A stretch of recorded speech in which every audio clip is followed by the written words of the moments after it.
বিয়ের পরে যে স্বামী বলে যে তুমি আমাকে রেখে চলে যেও না, তুমি কোনোদিন আমাকে রেখে যাবে না তো, তুমি আমাকে রেখে চলে গেলে আমি মরে যাব। যে স্বামী পিছনে থেকে সরতো না, যে স্বামী সারাক্ষণ আদরে রাখত, সে স্বামী অন্য নারীতে আসক্ত হয় কীভাবে? খুব কষ্ট লাগে যে একজন স্বামী যখন এত ভালোবাসে একটা বউকে, সেই বউকে আবার সেই ভালোবাসা থেকে বঞ্চিত কিভাবে করে।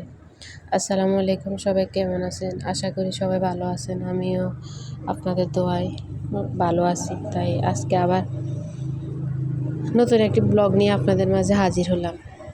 আসলে আমরা মেয়েরা খুব অসহায়, কখনো বাবার কাছে, কখনো শ্বশুর বাড়ির কাছে, কখনো স্বামীর কাছে, কিন্তু সবার কাছ থেকে অবহেলা, সবার কাছে অসহায় হলেও স্বামীর কাছে যদি অসহায় না হতে হয়, সেই মেয়েটাই ভাগ্যবতী।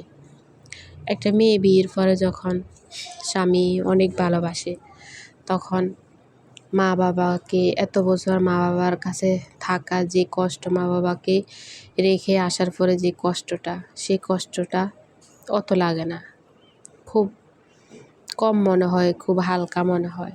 স্বামীর ভালোবাসায় সব কিছুই ভুলে যায় একটা মেয়ে। কিন্তু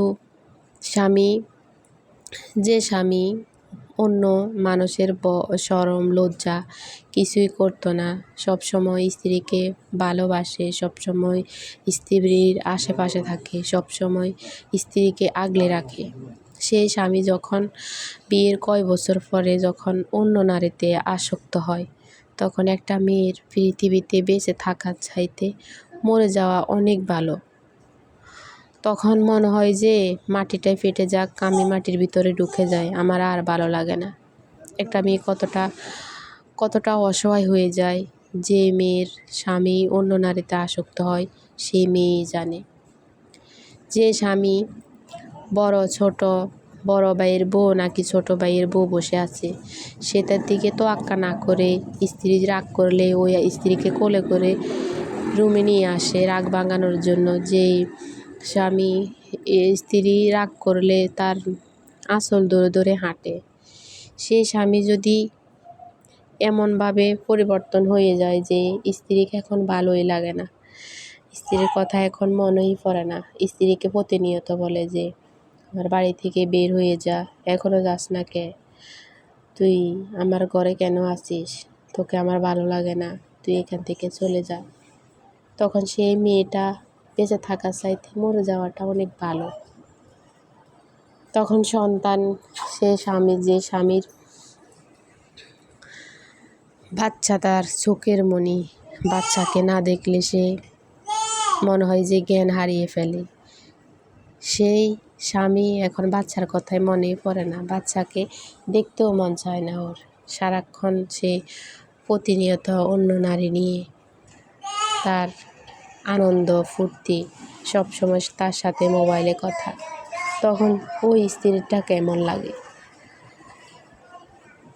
কিন্তু স্বামী তো সব কিছু ভুলে যায়, স্বামী ভুলে গেছে অন্য নারীতে আসক্ত হয়ে, কিন্তু ওই তার স্ত্রীটা তো প্রতিনিয়ত সে যতই অবহেলা করুক, বারবার মনে পড়ে যে আমার স্বামী আমাকে এত ভালোবাসছে, আমার স্বামী আমাকে এই করছে, আমার স্বামী আমাকে যেটা খাইতে বলছে এটা এনে দিয়েছে, যেটা করতে বলছি বলার আগেই এনে দিয়েছে, এখন আমার স্বামী আমাকে এভাবে করে।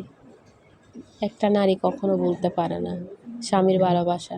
স্বামী যতই অবহেলা করুক, তার অবহেলা যত বেশি করে, তত স্বামীর ভালোবাসাটা ওই নারীর মনে বেশি পড়ে যে আমার স্বামী আমাকে এই করতেছে, আগে তো আমার এই করতো, আমাকে কখনো আমার গায়ে কিছুর আঁচড় লাগলে ওর কষ্ট হতো, আর এখন ও আমাকে মারে।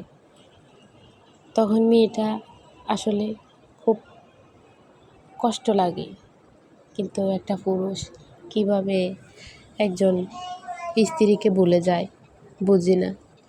আসলে পুরুষ জাতি খুবই কঠোর হয়, সেটা জানতাম, শুনতাম, কিন্তু কোনো দিন চোখে দেখি নাই, কোনো দিন জানি নাই। এখন মনে হয় যে সত্যি পুরুষ জাতি খুব কঠোর। তারা ভালো যেমন বাসতে পারে, তারা তেমন দূরেও সরিয়ে দিতে পারে। তাদের কাছে ভালোবাসা যেমন খুব দামি, তাদের কাছে থেকে ভালোবাসাটা পাওয়াটাই খুব কঠিন। সবাই ভালো থাকবেন, সুস্থ থাকবেন। আসসালামু আলাইকুম।